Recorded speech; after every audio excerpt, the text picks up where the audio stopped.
ఈరోజు రెండవ రోజు అమ్మవారు శ్రీశైలంలో బ్రహ్మరాంబ త్రిపుర సుందరిగా మనకు దర్శనమిస్తారు.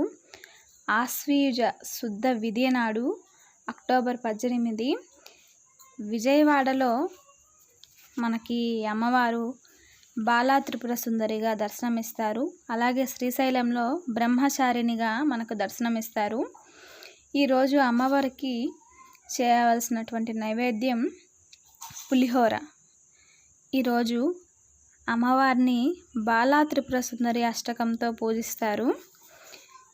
అమ్మవారికి ఆరెంజ్ కలర్ చీర ధరించి భక్తులు గ్రీన్ కలర్ చీరతో పూజ చేయాలి. ఈరోజు అమ్మవారికి చెప్పుకోవాల్సినటువంటి మంత్రం బండపుత్ర వదోద్యుక్త బాల విక్రమనందిత. ఇది లలితా సహస్రనామ స్తోత్రంలోంచి చెప్పబడినటువంటి శ్లోకము. ఈ శ్లోకాన్ని 108 సార్లు చెప్పుకోవాలి. ఇంకా సమయం ఉన్నవాళ్ళు ఈ శ్లోకాన్ని చెప్పుకోవాలి. దదనాకర పద్మాభ్యాం అక్షమాలాకమండల దేవి ప్రదాతు మయి బ్రహ్మచారుణ్యయుత్తమ. ఈ మంత్రాన్ని జపించుకుంటే చాలా మంచిది. ఈరోజు అమ్మవారిని ఆరెంజ్ రంగు చీరతో అలంకరింపచేస్తారు. ఈరోజు పూజించవలసిన చెట్టు మామిడి చెట్టు.